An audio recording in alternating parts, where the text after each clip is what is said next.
I'm going to give each one of my panelists 30 seconds to leave their message with all of you people who came out on this beautiful evening.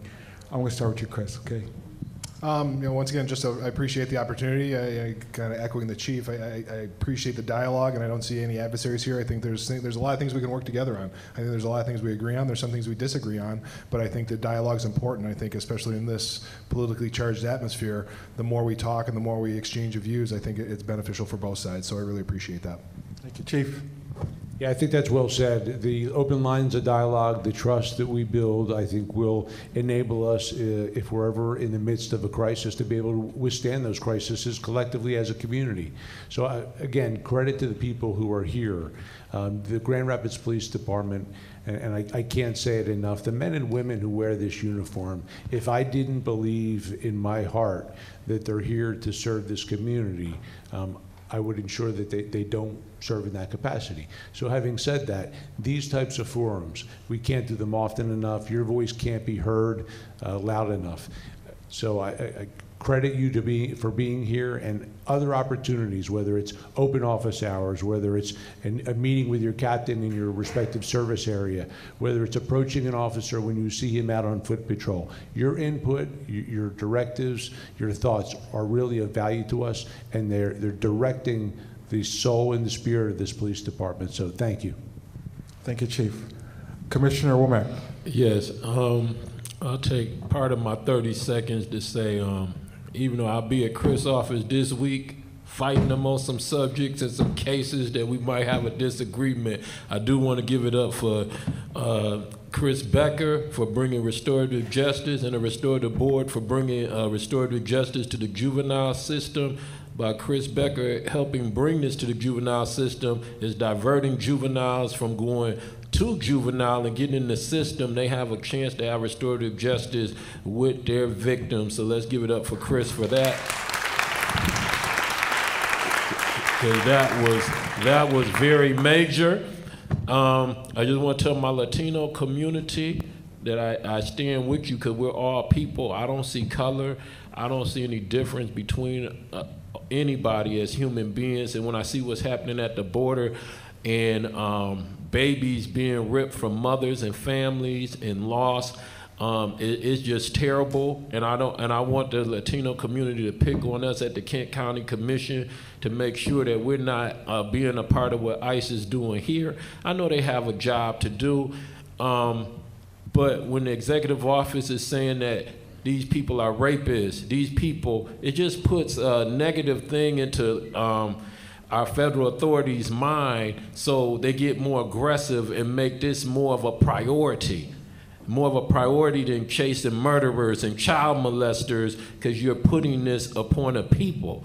And that's sad, and I don't want to participate in it, but we not only need you to come to our meetings and pick on us, so we make sure that those of us who don't want to be a part of it have some support.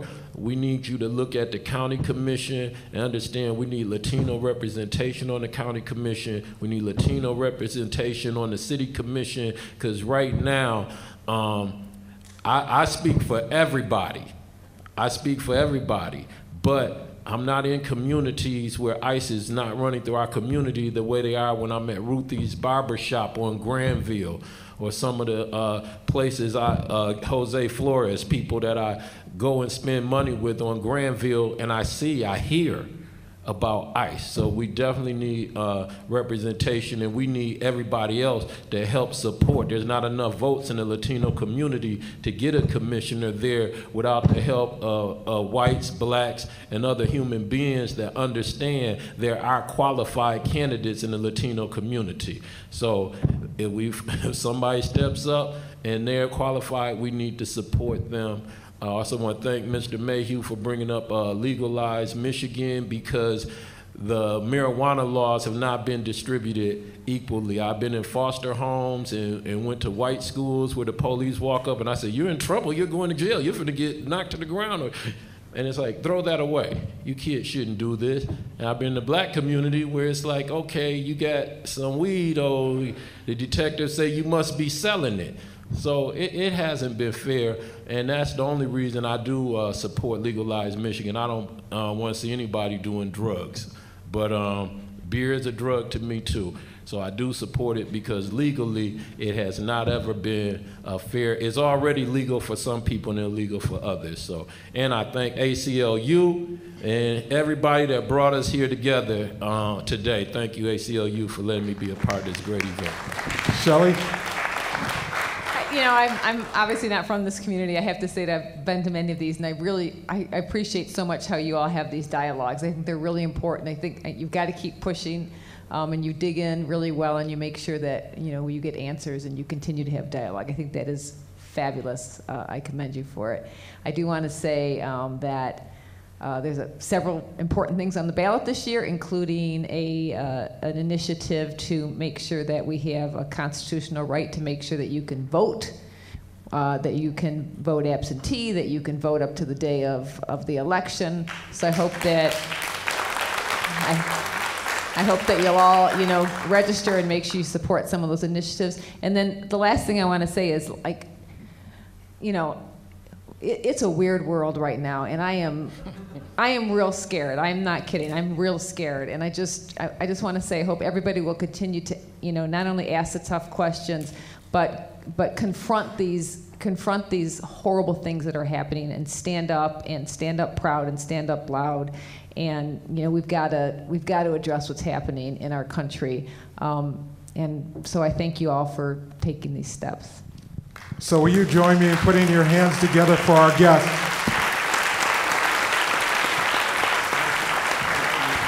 Now, if you don't mind, I want to close this out by just reminding you that on August the 7th, there's a primary.